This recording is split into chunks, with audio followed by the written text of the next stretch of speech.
राधे राधे। जीवन बहुत ही अनमोल है। आज मेरे मन में पता नहीं क्यों आज गोविंद पर बहुत ही प्रेम आ रहा है। वैसे तो गोविंद का रूप इतना मनोहर है कि जब हम उसे देखते हैं तो उस मुरली मोहन के रूप में हमारा मन हमेशा समा जाता है। परंतु आज एक कथा ऐसी याद आ रही है कि भगवान के त्याग को हम कोई समझ नहीं पाए। जीवन में कान्हा ने सब कुछ खोया, अपने माता पिता, अपने ग्वाल बाल, अपनी गोपियाँ, अपना सुनहरा बचपन। जब वो युवावस्था में आए तो उनके जीवन में जो युद्ध प्रारंभ हुए कंस की मृत्यु से लेकर उनके जीवन के आखिरी क्षण तक उन्होंने इस पृथ्वी का भार ही उतारा। परंतु आज भी उनके प्रेम स्वरूप की बहुत ही दिव्य रूप से पूजा होती है और हर घर में जन्माष्टमी का उत्सव जब मनाया जाता है तब हम प्रेम से गाते हैं, नंद के आनंद भयो, जय हो नंद लाल की, हाथी घोड़ा पाल की, जय कन्हैया लाल की। देखिए, आज भी सभी जानते हैं कि वसुदेव और देवकी मैया के पुत्र थे हमारे गोविंद, परंतु नंद जी ने और यशोदा मैया ने उन्हें पाला था। उन्हें जो दिव्य प्रेम, उन्हें जो स्नेह मिला था अपने माता पिता यशोदा जी और नंदलाल जी से, इसी की वजह से आज भी नंद के आनंद भयो, नंद के घर आनंद भयो, ऐसा गाया जाता है जन्माष्टमी के दिन। और इसी का एक छोटी सी कथा के माध्यम से आज उस प्रेम को मैं आप सभी के समक्ष लाना चाहता हूँ। एक बार की बात है जब यदुकुल को श्राप लगा था और सभी यदुकुल के बड़े बुजुर्ग लोग भगवान श्री कृष्ण के पास आए और उन्हें अपनी लीलाओं का याद करवाया कि उन्होंने कैसी कैसी लीलाएं की थी। और इसी लीला के एक संदर्भ में उन्होंने कहा कि हे कन्हैया, क्या ऐसे नहीं हो सकता कि तुम इस श्राप को उलट दो, क्योंकि तुम तो देवता हो। जब तुम छोटे थे तुमने सबसे छोटी उंगली पर गोवर्धन को 7 दिनों तक धारण करके रखा, जो एक सामान्य मनुष्य के लिए संभव नहीं था। आज हम एक छोटा सा पत्थर अपनी इस उंगली पर नहीं उठा सकते, तो भगवान ने तो गोवर्धन को 7 दिनों तक अपनी इस छोटी सी उंगली पर उठाए रखा। ये प्रभु की कैसी विचित्र लीला है, एक बार इसे स्मरण करके देखिए। मेरे गोविंद की लीलाओं के बारे में हम जितना कहें कम है। अब लीलाधारी के मन में यह विचार आया, क्यों ना हो इसी बहाने से, इस श्राप को उलटने के बहाने से क्यों ना माँ यशोदा और नंदलाल जी के दर्शन कर लें। तो भगवान ने एक ऐसी बात कही, ग्वाल बालों से कहा कि हम क्यों ना ग्वाल बालों के दर्शन करें, सभी के साथ आनंदित हो जाएं। उन्हें अपने बचपन की स्मृति याद आ गई। तब उन्होंने द्वारका वासियों से कहा कि अब आने वाले इस सूर्य ग्रहण पर हम कुरुक्षेत्र चलते हैं, वहाँ पर दान धर्म इत्यादि पूजन पाठ सब करेंगे और ऐसा करने से और ब्राह्मणों के आशीर्वाद से हो सकता है कि हमारा ये शाप उलट भी जाए। तब सभी ने इस बात का अनुमोदन किया और सभी लोग अपनी गाड़ी, बैल, रथ, हाथी सब पर सवार होकर कुरुक्षेत्र की यात्रा की। इधर जब नंद बाबा को गोकुल में पता चला कि समस्त द्वारकावासी कुरुक्षेत्र आ रहे हैं, तब वृंदावन से कुरुक्षेत्र ज़्यादा दूर नहीं था। तब सभी वृंदावन वासियों ने यह विचार किया, क्यों ना हम बलराम जी और श्री कृष्ण के दर्शन प्राप्त करें। देखिए, प्रेम में कितनी लालसा होती है, कितना अट्रैक्शन होता है कि यहाँ पर भगवान को अपने माँ बाप की स्मृति हुई और वहाँ पर माँ बाप को भी कन्हैया से मिलने की उत्सुकता जाग गई। 100 वर्ष बीत चुके थे उन्हें कन्हैया को देख करके।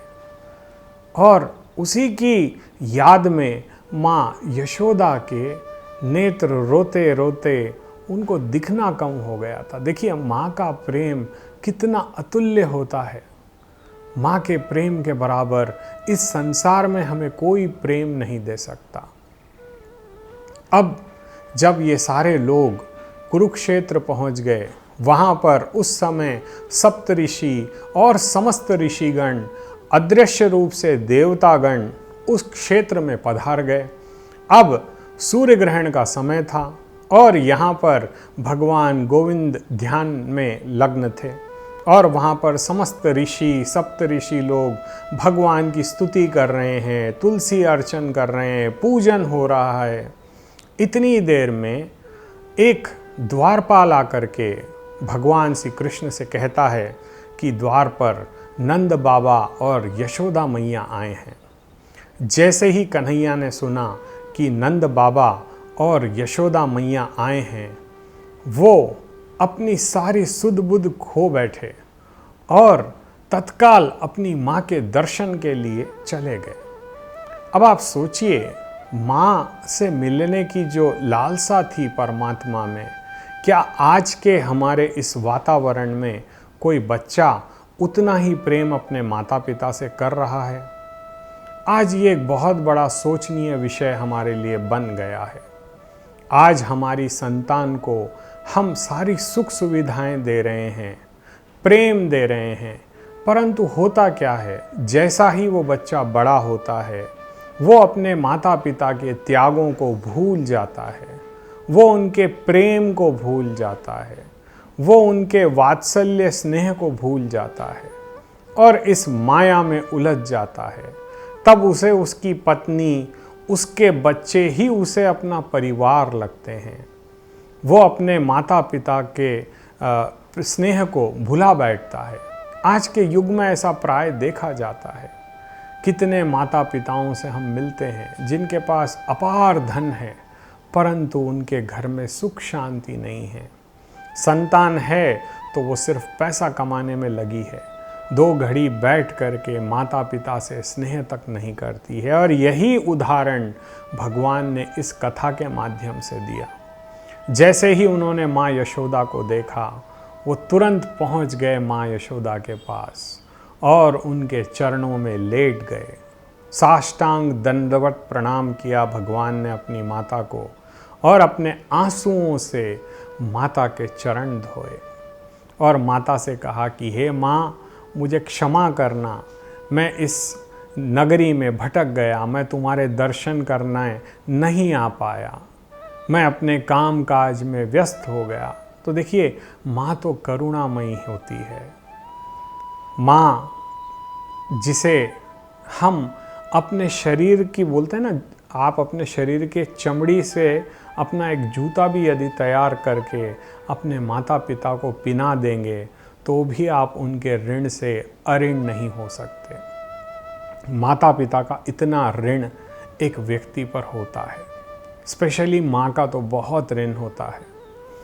तो कन्हैया के मन में जो वात्सल्य स्नेह उस समय था, उन्होंने अपने आँखों से इतने अश्रु बहाए कि माँ के चरण सारे धुल गए। अब आप देखिए परमात्मा की एक कैसी विचित्र लीला है। वो नंद बाबा से मिले, नंद बाबा के गले लगे, खूब आंसू बहा, सारी दुनिया वहाँ पर ये लोग देख रहे हैं कि ये हो क्या रहा है। या तो हम आए थे यहाँ पे दान पुण्य करने, परंतु यहाँ पर तो संतान और माता पिता का मिलाप देख करके सारे ब्रिजवासी, सारे द्वारकावासी अचंभित रह गए। और भगवान अपनी बाल लीला के माध्यम से उन्होंने माता से कहा कि हे माँ, मैं अपने सर को तुम्हारी गोद में रखना चाहता हूँ। अब परमात्मा के तो बच्चे भी हो गए हैं, उनके भी बच्चे हो गए हैं, उनके भी बच्चे हो गए, वो सारे ये नज़ारे को देख रहे हैं। वहीं पर माँ देवकी और वसुदेव भी आते हैं और उनका भी मन बहुत ही प्रफुल्लित होता है यशोदा जी को देख करके। देखिए, माँ बहुत करुणामयी होती है। माँ में जितना वात्सल्य प्रेम भगवान ने दिया है, परमात्मा में दिया है, वैसा प्रेम आज के युग में किसी को प्राप्त नहीं हो सकता। परंतु आज के युग में हमारी घर की महिलाओं को ये समझना होगा, जैसे वो किसी और के घर से आती हैं, अपने माता पिता को अपने माता पिता मानती हैं, वैसे ही अपने सास ससुर को भी माता पिता माने, भले ही धर्म के माता पिता माने।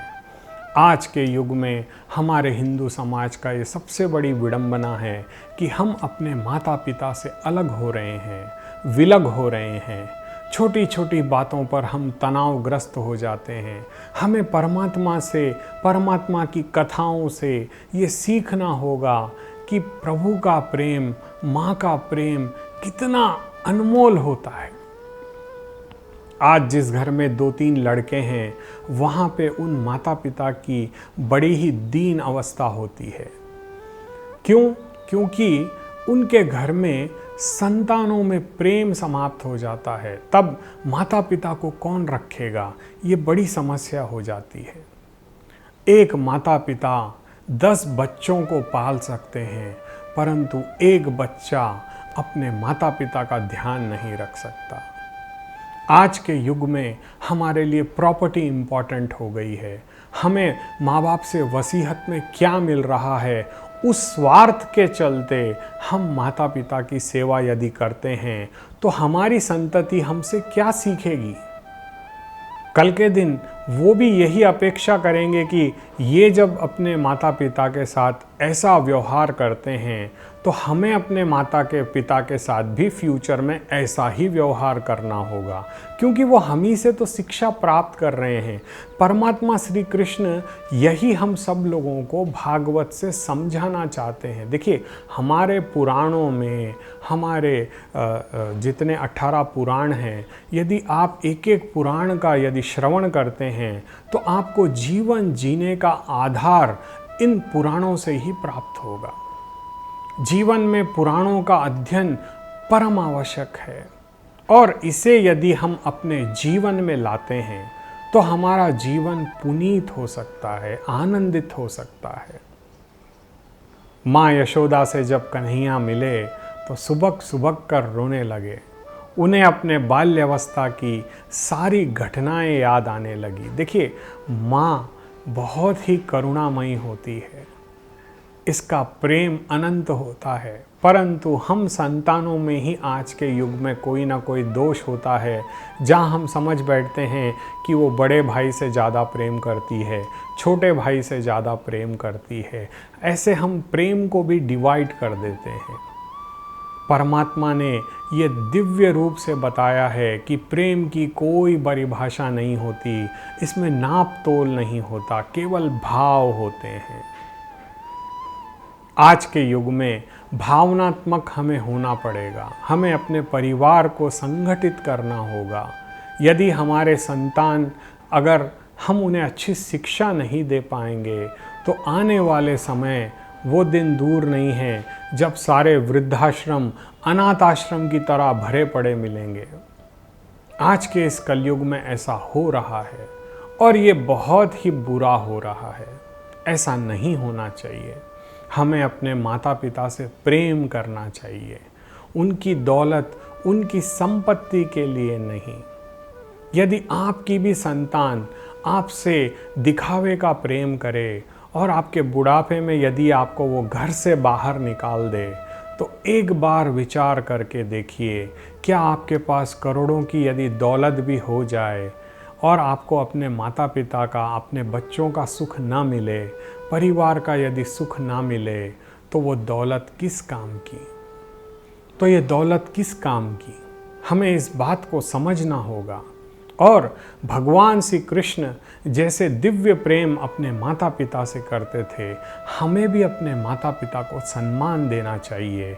उनके साथ उनकी वृद्धावस्था में कम से कम 1 घंटा उनके साथ बैठें, उनकी सेवा करें। देखिए, हो सकता है आपके पास धन दौलत बहुत हो, आप नौकर चाकर भी रख सकते हैं उनकी सेवा में। मैं ये नहीं कहूँगा कि आप अपना बिजनेस छोड़ दें, परंतु 2 मीठे बोल उनके साथ बोल सकते हैं। प्रेमपूर्ण व्यवहार हम उनके साथ कर सकते हैं। देखिए, जिन्होंने कच्चे बिस्तर पर हमें सुला करके रात भर जो जागे हैं, ऐसे माता पिता के लिए हम आज यदि अपने मन से उनके समर्पित न रहेंगे तो हमारा जीवन शून्य हो जाएगा। एक बार इस विषय पर विचार करें। राधे राधे।